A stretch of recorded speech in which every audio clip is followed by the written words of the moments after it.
Technical View Pound Sterling 2 Oktober 2020 per jam 11 lewat 12 menit waktu Indonesia bagian Barat. High 1.2888, low 1.2855, running price 1.2856. Kembali tergelincir dan persis dengan apa yang sempat kita jelaskan beberapa waktu yang lalu, di mana saya sempat mengatakan bahwa ini swing high atau swing low. Titik pertama, kedua, tiga, empat, dan artinya harusnya terjadi swing low di titik kelima.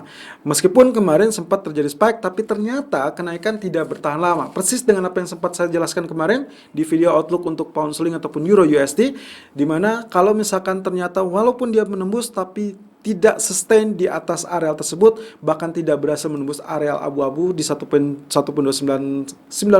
ataupun 1.300, maka potensi penurunan masih tetap bisa terbuka. Nah, itu yang terjadi tadi malam.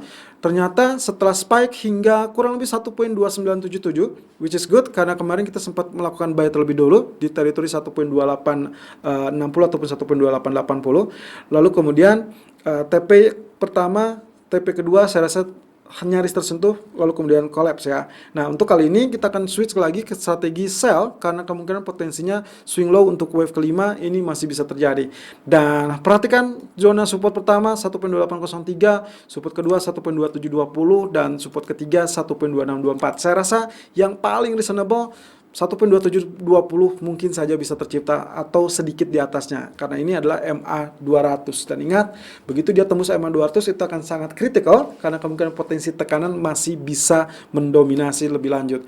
Lalu kemudian yang tak kalah penting dari sisi berita adalah tentang Brexit yang ternyata lagi-lagi masih tetap stuck. Mereka masih belum menemukan kesepakatan meskipun spike sampai 1.2977 itu dikarenakan keyakinan atau optimism dari pihak Inggris yang mengatakan bahwa kesepakatan hari itu bisa terwujud. Tapi ternyata outlooknya berubah seketika saat pernyataan dari Uni Eropa, dalam hal ini negosiator Uni Eropa yang mengatakan masih belum menemukan kesepakatan dan akhirnya penurunan yang terjadi. So, sell yang akan kita lakukan untuk hari ini kita cocokkan terlebih dulu dengan grafik H4 di mana potensi cup and handle kemarin meskipun dia sempat spike lalu kemudian mengalami kenaikan, maka hari ini justru dia kembali mengalami penurunan. So, pagi tadi saya sudah men-share kepada Anda untuk melakukan sell kurang lebih di zona 1.2885 ataupun 1.2900 ya. Nah, lalu kemudian perhatikan supportnya 1.2778.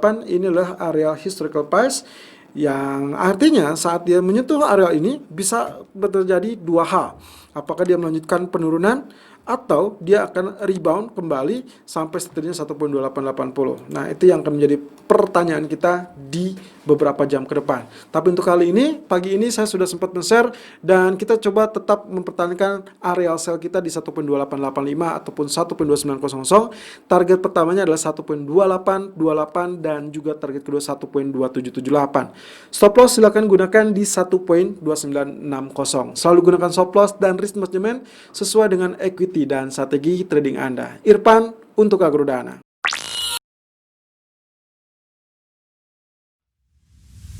Technical View Euro USD 2 Oktober 2020 per jam 11 lewat 16 menit waktu Indonesia bagian Barat. High 1.1747, low 1.1712 dan running price 1.1714.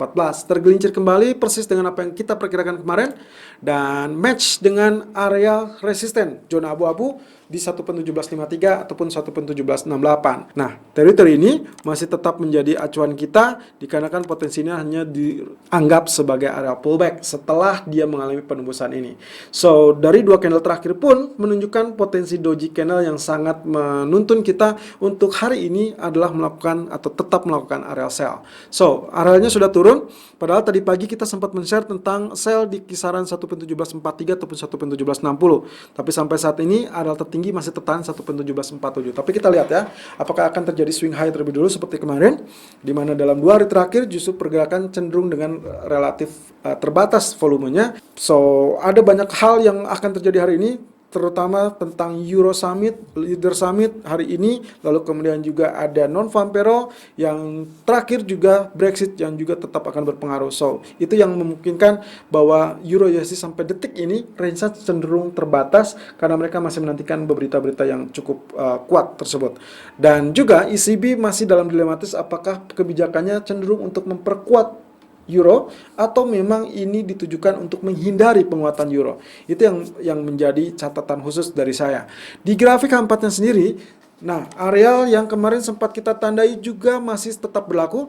Meskipun lagi-lagi selamat karena kemarin begitu kita sebut dengan areal garis biru ini, ternyata memang dia tepat berada di garis biru, dan areal trendline ini juga tetap berhubungan ya. Jadi zona ini semakin mengerucut, semakin mengecil, termasuk juga kemungkinan potensi rejection di area tersebut.